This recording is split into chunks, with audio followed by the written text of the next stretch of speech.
내 영혼이 내 속에서 피곤할 때에 내가 여호와를 생각하였더니 내 기도가 주께 이르렀사오며 주의 성전에 미쳤나이다. 거짓되고 헛된 것을 숭상하는 모든 자는 자기에게 베푸신 은혜를 버렸사오나 나는 감사하는 목소리로 주께 제사를 드리며 나의 서원을 주께 갚겠나이다. 구원은 여호와께 속하였나이다 아니라. 요나서 2장 7절로 9절 말씀. 사랑하는 성도 여러분, 이 시간 우리는 요나서의 가장 극적인 장면 중 하나인 요나의 기도문을 통해서 인생의 가장 절박한 마지막 순간에 무슨 일을 할 수 있는지, 또 절체절명의 순간을 어떻게 감당해야 하는지를 묵상하며 은혜 받기를 원합니다. 요나는 지금 어디에 있습니까? 그는 화려한 성전에 있는 것이 아닙니다. 안락한 거처에 있는 것도 아닙니다. 그는 거대한 물고기의 뱃속, 즉 죽음의 그림자가 짙게 깔린 스올의 뱃속에 갇혀 있습니다. 이곳은 요나에게 있어 개인적인 종말의 현장이었습니다. 더 이상 자신의 힘으로는 아무것도 할 수 없는 상태, 사방이 막혀 소망의 빛 한 점, 보이지 않는 절대 절망의 장소입니다. 그런데 놀랍게도 요나는 그 절망의 밑바닥에서 찬양과 구원을 노래합니다. 오늘날 우리가 살아가는 이 시대 역시 종말론적 징조들로 가득 차 있습니다. 전쟁과 기근, 영적 타락과 혼란은 마치 우리를 집어삼키려는 거대한 파도와 같습니다. 오늘 요나의 고백을 통해서 우리가 이 마지막 때에 어디를 바라보아야 하며 어떤 신앙의 자세를 가져야 할지 함께 나누고자 합니다. 첫째, 이 시간 본문 7절은 한계에 직면한 영혼이 절망의 심연에서 언약의 하나님을 기억하며 기도로 하늘 지성소에 상달되는 은혜를 고백하고 있습니다. 내 영혼이 내 속에서 피곤할 때에 내가 여호와를 생각하였더니 내 기도가 주께 이르렀사오며 주의 성전에 미쳤나이다. 요나는 자신의 영혼이 피곤할 때라고 고백합니다.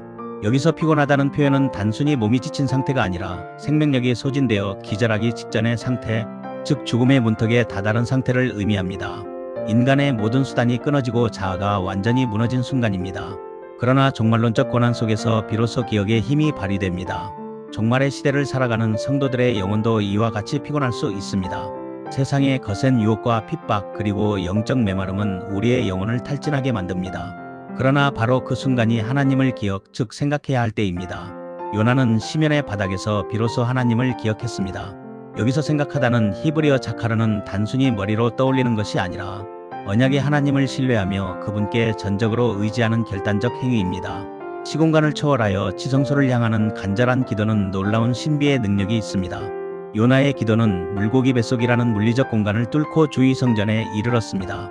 이것은 놀라운 영적 원리입니다. 우리가 종말론적인 위기 속에 처해 있을지라도 성령 안에서 드리는 진실한 기도는 시공간을 초월하여 하나님의 보좌, 즉 하늘 성전에 상달됩니다. 세상은 우리를 가둘 수 있어도 우리의 기도는 가둘 수 없습니다. 마지막 때의 성도는 땅의 형편이 아니라 하늘 성전을 바라보는 기도의 사람이어야 합니다. 둘째, 마지막 때의 미혹과 헛된 우상을 분별하여 우리에게 예비된 풍성한 은혜의 자리를 끝까지 지켜내는 지혜를 깨달아야 합니다. 거짓되고 헛된 것을 숭상하는 모든 자는 자기에게 베푸신 은혜를 버렸사오나 요나는 갑자기 거짓되고 헛된 것을 숭상하는 자들을 언급합니다. 이는 요나 자신이 니느웨로 가라는 사명을 피하려 했던 불순종이 일종의 우상 숭배였음을 깨달았음을 암시합니다. 현대적 우상의 정체와 종말론적 미혹의 경고를 발견할 수 있어야 합니다. 종말의 때에 사탄이 사용하는 가장 강력한 무기는 거짓된 것입니다. 요한계시록은 마지막 때에 적그리스도와 거짓 선지자들이 나타나 사람들을 미혹할 것이라고 경고합니다. 오늘날 우리에게 거짓되고 헛된 것은 무엇입니까? 하나님보다 더 의지하는 물질, 명예, 과학기술 혹은 자기중심적인 철학일 수 있습니다. 스스로 은혜를 저버리는 어리석음에서 돌이켜야 합니다. 본문은 우상을 숭상하는 자들이 자기에게 베푸신 은혜, 즉 헤세드를 버렸다고 말합니다. 하나님의 변함없는 사랑과 언약적 자비, 즉 헤세드를 스스로 발로 차버리는 것이 우상 숭배의 본질입니다. 마지막 때를 살아가는 우리가 가장 경계해야 할 것은 고난 그 자체가 아니라 고난 때문에 하나님의 은혜를 불신하고 세상의 헛된 소망에 마음을 빼앗기는 것입니다. 우리는 끝까지 은혜의 보좌 앞에 머물러야 합니다. 셋째, 환경을 초월하여 구원의 주권을 선포하며 장차 임할 하나님 나라를 미리 감사의 제사로 준비하는 신앙으로 성장하고 성숙되어져야 합니다. 나는 감사하는 목소리로 주께 제사를 드리며 나의 서원을 주께 갚겠나이다. 구원은 여호와께 속하였나이다 아니라. 요나의 기도는 찬양과 결단으로 정점에 달합니다. 아직 그는 물고기 뱃속에 있습니다. 환경은 변하지 않았습니다. 하지만 요나의 심령 안에서는 이미 승리가 선포되었습니다. 요나는 고난 한복판에서 선추적 감사와 신뢰의 고백을 하나님께 고백합니다. 요나는 구출받은 후에 감사한 것이 아니라 아직 칠흑 같은 어둠 속에 있을 때 감사하는 목소리로 제사를 드리겠다고 고백합니다. 이것이 바로 종말론적 성도가 가져야 할 믿음입니다. 우리는 장차 올 완성될 하나님 나라를 소망하며 오늘 여기서 미리 감사의 제사를 드리는 자들입니다. 환난 중에도 찬송할 수 있는 이유는 우리 주 예수 그리스도께서 이미 세상을 이기셨기 때문입니다. 요나는 역사의 주관자이신 하나님을 향해서 구원은 여호와께 속하였나이다라고 선언합니다. 이 고백은 요나서 전체의 핵심이자 성경 전체의 요약입니다. 인간의 노력이나 방법이 아닌 오직 하나님의 주권적인 은혜로만 구원이 이루어진다는 선언입니다. 인류 역사의 마지막 페이지를 넘기시는 분은 오직 여호와 하나님뿐이십니다. 역사의 종말은 파멸이 아니라 구원의 완성입니다. 요나가 물고기 뱃속에서 나와 사명의 땅으로 향했듯이 우리 역시 이 세상의 환난을 통과하여 새 하늘과 새 땅으로 나아가게 될 것입니다. 사랑하는 성도 여러분, 말씀을 맺겠습니다. 요나의 기도가 끝났을 때 여호와께서 그 물고기에게 말씀하시매 요나를 육지에 토해냈습니다. 이제 고난의 터널은 끝이 납니다. 그러나 그 터널을 통과한 요나는 이전의 요나가 아니었습니다.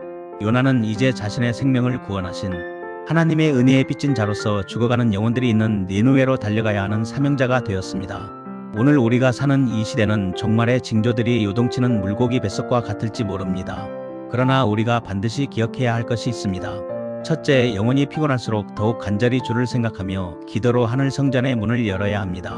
둘째, 세상의 헛된 우상을 버리고 오직 주의 은혜, 헤세드 안에 거하며 주님의 말씀을 따라 주님과 동행하는 삶을 살아야 합니다. 셋째, 구원은 오직 하나님께 있음을 선포하며 환난 중에도 감사의 제사를 드려야 합니다. 우리는 단순히 살아남는 자들이 아니라 다시 오실 주님의 길을 예비하는 사명자들이라는 사실을 잊지 말아야 합니다. 요나가 시면에서 구원받아 사명의 자리로 나아갔듯이 우리도 이 마지막 때에 구원의 확신을 가지고 세상 속으로 나아가 하나님의 살아계심을 증거하는 복되고 은혜로운 삶을 살아야 될 줄 믿습니다. 날마다 주님과 동행하며 주님의 도우심으로 건강한 믿음의 성도들이 되시기를 주님의 이름으로 축원합니다. 기도드리겠습니다. 만군의 주 여호와 하나님, 우리 영혼이 피곤하고 낙심될 때 요나와 같이 주를 기억하게 하옵소서. 세상의 헛된 것들에 마음을 뺏기지 않게 하시고 구원은 오직 주께 있음을 믿으며 날마다 감사의 제사를 드리게 하옵소서. 마지막 때의 징조 앞에서도 두려워하지 않고 사명을 감당하도록 담대한 믿음으로 성장하고 성숙되게 하옵소서. 주님께서 흘리신 십자가 보혈의 은혜를 기억하며 감사하는 교회와 성도가 되게 하여 주시옵소서. 날마다 우리의 삶에 동행하시며 건강한 삶을 살도록 보호하시는 우리를 구원하신 예수 그리스도의 이름으로 기도합니다. 아멘.